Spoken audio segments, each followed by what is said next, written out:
Time for another special edition of Litter Media Live. I'm Dan Ramey, and in studio with us is Jim Butt. He is the founder of the Bean Foundation, the Bryant Beans Butt Foundation. We'll talk about that in just a few short moments. He also happens to own B&B Roofing. I think a lot of people have seen you on rooftops and driving trucks. Not too many lately. Yeah, he hires guys to do that. We're going to talk about what's coming up soon. We've got a couple of events. One is a 5K run and walk, and another is a special speaker. We'll tell you why in just a moment. But first, these words from the Bean Foundation. The Bean Foundation wants to raise awareness about suicide prevention by sharing 988. Trained crisis counselors are available to talk 24/7, 365 days a year. 988. Save the number. Save a life. To learn more about the Bean Foundation, click on this ad on littermedia.com. 988 is a number many people have come to know. It's something that everyone should have in the back of their minds to be able to help others who find themselves in need. And Jim, you were kind of thrust into this, unfortunately, through the passing of your son back in 2006. 2006. Yes. That's when he died, May 2nd. Just like today is 9/11, day that no people will forget. Well, I'll never forget 5/2 of 2006 when my son passed away. He, after the fact, we just talked, and I was searching for answers, and found that he was bipolar. Mainly, we knew from diary that he kept.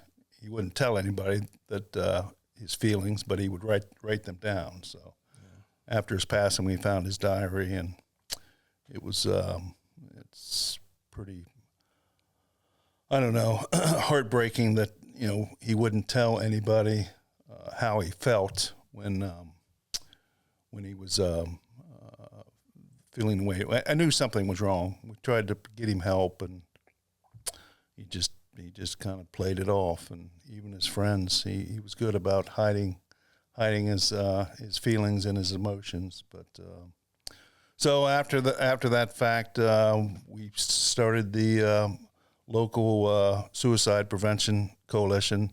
Myself and my sister was probably more involved than I was, and a group of probably a dozen or more people. So it's still going strong to this day. I've kind of stepped back, and I know you had Jan Corzine in here. Mm-hmm. He lost his son also probably about 5 years after Bryant's passing, and now he's in charge. Yeah, I remember that day as well. Jim Day, of course, one of our cohorts in crime as far as broadcasting. His son was a close friend of your son. He was. They were very, very close friends, yes. And difficult news to receive, no matter who you are. Yes. About that. So this brings us about the Ross County Suicide Prevention Coalition. There wasn't anything like this, really, up to 2006, was there? No, not locally. Yeah, and I think it started. Adam H. is the one that kind of spearheaded the organization and the start of the organization, and I think the state helped them do that. So many thanks to them, and they still kind of manage the organization and give support for it. So yes, but it's individuals that kind of run the show. You've learned so much since then. Learned about warning signs, things to watch out for, and I'm sure there have been a number of people who've maybe picked your brain a time or two. Oh yes, over the years, I'm always open to anybody that wants to talk about it, and hopefully it's before the fact. I mean, I sometimes have people that approach me, say, my son or daughter is feeling this way, and there's help out there. That you just need to. Sometimes you just need to seek it out. Like in anything, you need to seek out the help that's available. there are two special events that you, along with the Ross County Suicide Prevention Coalition, are sponsoring. And one is coming up on September 18th. Kevin Hines will be here. We'll talk about your experience with Kevin Hines in just a moment, but also a fun run and walk as well, Connecting for Life, and that will be on Sunday, the 21st of September at 2 p.m. through Yoctangi Park. Kevin Hines is a gentleman who attempted to take his life. Yes. I believe he was 19 years old, living in San Francisco at the time, and he, wanted to take his life, so he walked down on the Golden Gate Bridge, and I remember I listened to him speak about a year ago down in Portsmouth at Shawnee State, and he was wanting somebody to stop him. That's what he said before he jumped. And then, as soon as he jumped, he wished he hadn't jumped. And that's what a lot of people say that survive a suicide attempt, that they wish they hadn't done it. Yeah. So very, very impressive young man. I'm not sure his age, probably mid-40s now. But if you want to come listen to somebody speak, tell their side of depression and suicide, and I don't know what other, he had a tough upbringing, but after surviving, he goes around the world and speaks. I imagine you see life a lot differently when you've survived something like that. I'm sure he does. I think he's grateful every day that he did survive. Yeah. He will be coming to Chillicothe, as we mentioned, on the 18th of September, so next Thursday. This will take place at the Chillicothe High School Auditorium, correct? Correct. Okay. So it's open to the public, is free admission. Yes. Yep.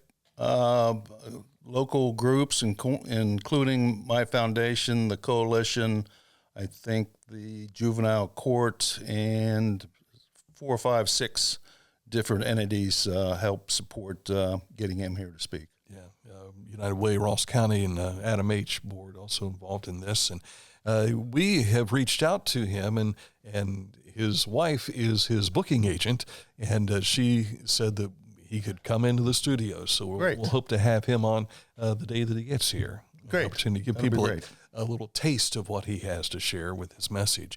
The Connecting for Life event, the 5K, this is always fun. And people get out, and it's good to see them run, but for the cause that they're running. They understand. There's a closeness to this. Yes. I mean, probably 80-90% of the people that are there have a connection, whether they lost somebody or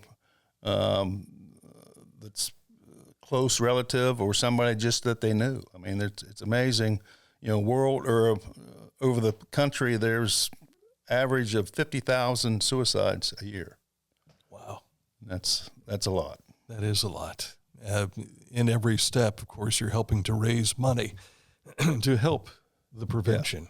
The big thing is not the money; it's the awareness. Yeah. That's anytime the money's not the object; it's just the awareness.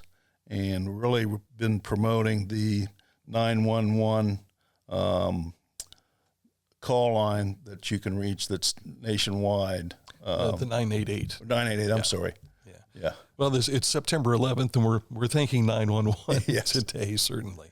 Yes. But keep that number handy, 988. 988, yep. There's always someone there to hear what you have to. It's great that if you get something from the BMV, on the envelope, it'll have that hotline on there. Yeah. So the word's getting out, and that's a good thing. Yes. These two events, again, September 18th and also again on the 21st. It'll be an all next weekend, so to speak, an early weekend with Thursday and Sunday. And again, free of charge to hear Kevin Hines and his message. It's an evening of hope and inspiration. It will be. Certainly. That it will be. Yeah. How did it impact you? I mean, when you heard him speak, what stood most with you? Well, I'd said before, the fact that he was wanting somebody to stop him. Yeah. somebody just come up and say anything and tell him not to do it. And then, the second thing was that as soon as he jumped, he wished he hadn't. And that's that's telling that, there's people want help, they don't know how to get it. Yeah. So there is help. You just got to talk about it, which my son would not do. He would not tell us that he needed help. Yeah, yeah. So the unheard cry for help is something we need to look for. Yes. Sometimes, there's warning signs, but just reach out to anybody. I mean, you see somebody that's, you can tell when somebody's down on their luck or not feeling well or having issues, just say a kind word sometimes. That's all it takes. Yeah. Sometimes even a hug helps. Yes, that it does. Again, we always think about you, and we're keep you close to our hearts. Thank you. Because we know what you have gone through. And, of course, those of you that are watching, if you want to participate in these events, again, free admission, 7 p.m. next Thursday. That's the 18th for Kevin Hines at Chillicothe High School in the auditorium. And Connecting for Life, the Ross County Suicide Prevention Coalition, that is in Yoctangi Park, and they will step off at 2 o'clock in the afternoon. A lot of these runs start early in the day, but not this one. It'll be 2 o'clock in the afternoon. So if you want to participate in that, you can go to tristateracer.com and race 13035. We'll put that information in this post so people will be able to find that. Thank you. Jim, thank you, and thank you also for supporting what we do through the Bean Foundation.